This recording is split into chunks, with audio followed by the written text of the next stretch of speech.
Hi folks, we're at our workshop. I thought I'd give a bit of an update on my fleet. My 3 Defenders I now own because, I get questions about things every now and then, and everyone might not understand exactly which vehicles I've got and what I'm talking about. Anyway, so I've got 3 Defenders now. I'd never intended to have 3 Defenders. I always thought 2 was quite a good number. I did a video quite a few years ago now, actually, asking people what they thought was the right number of Defenders to have. Anyway, the best answer was 1 more than not enough. But I always at least think that having at least 2 Defenders is good. I make the point, and it's a bit of a tongue-in-cheek joke, but actually it's quite serious as well, having 1 as the reference vehicle to know how to fix the first one. But I found myself with 3. It was never the ambition. So I'm just going to run through and talk about each one in turn. So I originally had a 200 TDI Defender that I bought in 2009. That was a hard top.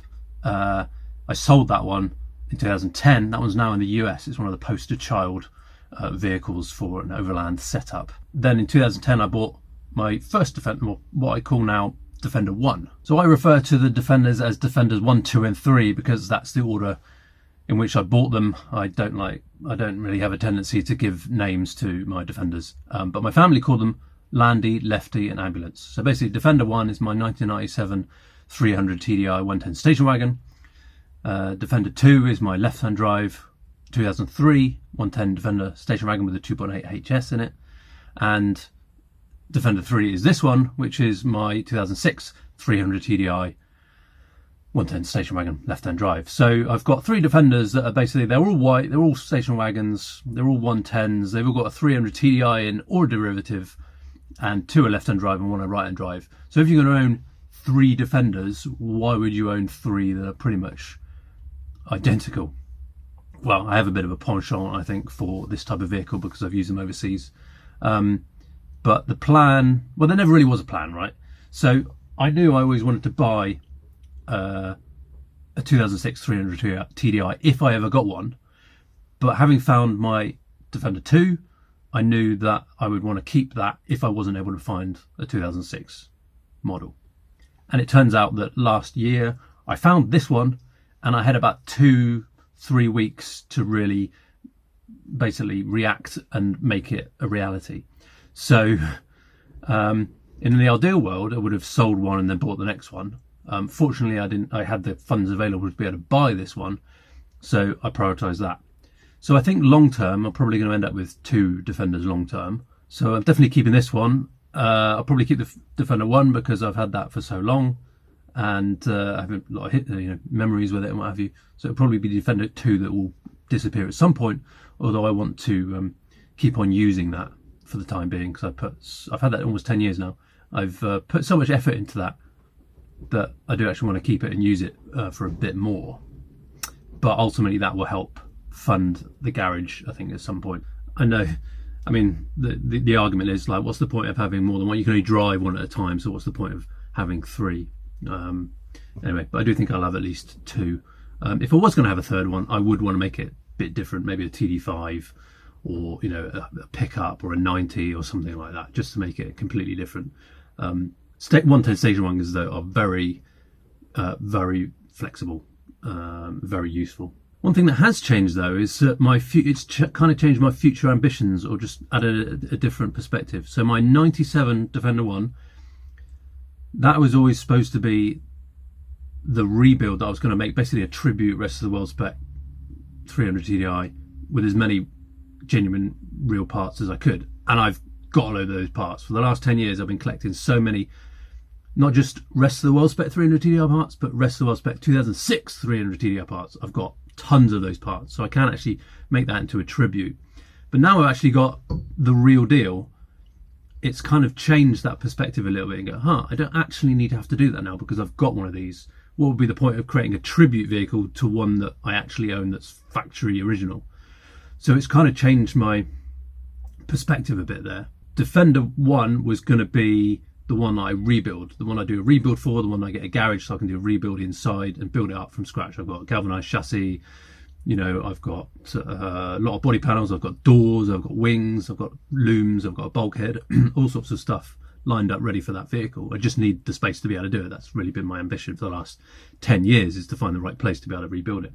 And I wanted to do it as like this kind of like slow, methodical process, get genuine parts, refurbish everything, and put it back to, or make it as new a vehicle as I could make it. Because I was never able to buy a Defender when they were still in production. I will never own a new Defender. So trying to get as close to that as possible. Now with this one, I've got a balance there about whether I restore, preserve, that kind of stuff. It's very original, which is what I like about it. And I need to decide whether I want to put all of my efforts into a factory new vehicle, into this one or the other one. So that's kind of changed my relationship a bit with Defender 1. I'm thinking more with Defender 1 now to just maybe rebuild it as quick as possible, get it so I can get through MOTs regularly, deal with all the corrosion, and make it a usable vehicle. Because also what I want to do with that, I've got second row Puma seats I want to put in. I think are better for the kids being in there and stuff, because it's got better backrests and head restraints. I want to do that in the short term. I've got to decide whether I'm going to, with Defender 1, get the YRM conversion kit, put the seats in, or just try and find a rear tub. Or if I'm going to do the rear tub, why not just do the chassis at the same time? So I've got a question about that, whether I'm going to prioritise that or just wait for the garage, which hopefully will happen this year. But Defender 1 basically passed its MOT first time at the end of last year, which it hasn't done that for about 4 or 5 years. Incredible, really. It took a bit of work that I had to do, but it managed to get through. Had a few advisories. What I've noticed with that vehicle is that the fuel economy is getting worse over time. It's now on 205,000 miles. The fuel economy is getting worse, very slowly, a few percentage. It's now dropping under 30 miles per gallon. I used to average about 31, 32. So it's probably just getting a tired vehicle, really. It's got a tapping noise as well, which is probably the exhaust manifold gasket. Tapping noise in line with engine RPM. Defender 1 in general is just getting really crusty and old.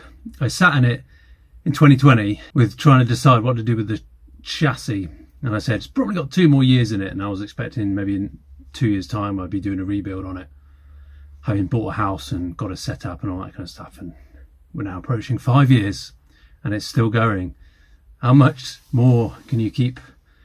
Well, the MOT guy that just passed on said it's probably going to be a problem around the footwell repair I've done on the bulkhead, meaning the bit of the I replaced the sort of the bottom half of the footwell. On the top half's now getting crusty around where the brake servo and everything mounts onto it. So that's probably going to be an issue, that's a big old job. You might as well just replace the bulkhead.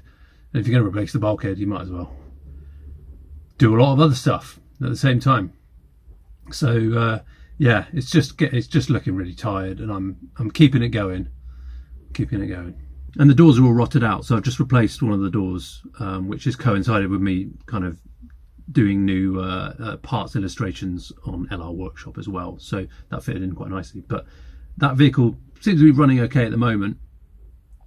I've just got a question about how far I go on a rebuild with it this year.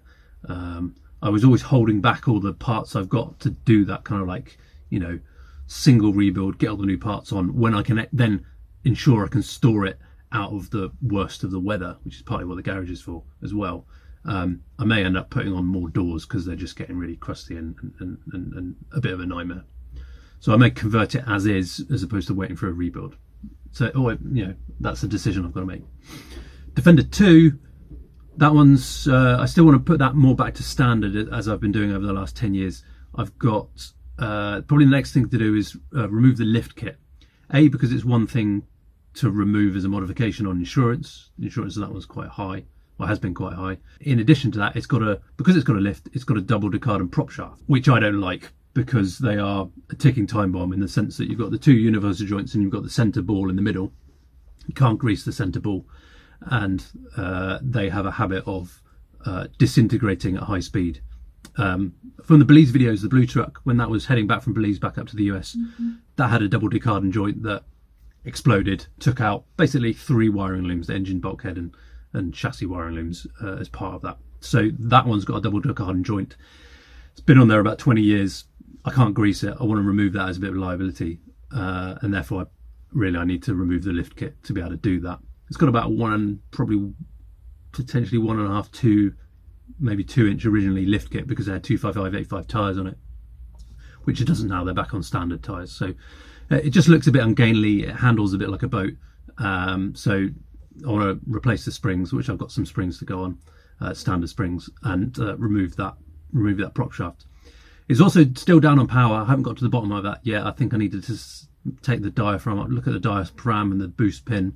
It's running, it's just not, I don't think it's boosting. It's got a variable nozzle turbo on it, so I'm not entirely sure about how much of a whistle you're supposed to hear, but having run some, fuel cleaner through it and run it up to temperature a lot and done some long runs with it and what have you, I can hear it boosting in first and a little bit in second, but I can't hear a turbo whistle above second and third. So it might be boost diaphragm or fueling, that kind of thing. But I need to get that one out. And then this one, this one's got a bunch of work I need to do. It's got prop shaft UJs. Need to figure out what's going on there. The front transfer output bearing, figuring out what's going on with the problem with the winding from the transmission. The clutch is going to be the clutch is so worn, it's going to have a lot of stuff. It's going to need to be done. So it's whether I wait for the garage for that, how much I use this in the next year. I want to use it more. It's just how much I'm going to be able to. But generally, this is going to be a longer term project. I really want to invest in this one. I've been collecting a few parts, replacement parts, which I'll be dealing with throughout the course of this year. One of the next things is I'll need to look at getting multi-car insurance. I have been insuring them individually, and I want to try and consolidate that a bit, hopefully get a bit of a discount. What I'd like to be able to do is just jump in each one of them on a certain, if I've got a journey to do, just take a pick of one of the three and just go and use that vehicle so that they get some sort of regular usage, or run one for a month, sawn it, and then tax the next one and run that for a month, that kind of thing. So I need to figure out insurance this year as well. These two, Defender 2 and 3, have been stored for the winter, so I put them away at the end of September because part of the reason these things are paperweights to stop the tents blowing away. So I need the vehicles in here to stop the tents blowing away. I've had to do a lot of management of the tents this winter just gone. Well, we're still in that, but it's taken a lot of management to keep these things in good shape. And it's lovely today. It's sunny and the relative humidity is quite low, but it does get very sweaty in here, a lot of condensation. So needs a lot of management, which I'll probably go into in another video. You see, I've got a fan in here. So there's a lot going on. 3 Defenders, and I haven't even talked about servicing yet. Got servicing to do. I've still got to change the oils, front, rear diff oils, and transfer box and gearbox. I've still got to replace as well on this one. And I've done an oil analysis, which I'm going to talk about in a different video. And then when I replace the oil this year on this one, I'll do an oil analysis of that'll be the oil that it crossed Europe with. So that'll be quite interesting. Anyway, I'm just blathering on about my vehicles, but maybe it might give people a bit of a sense of where I'm up to and how things have changed now that I own 3 Defenders that are virtually identical. Anyway, thanks for watching. Bye for now.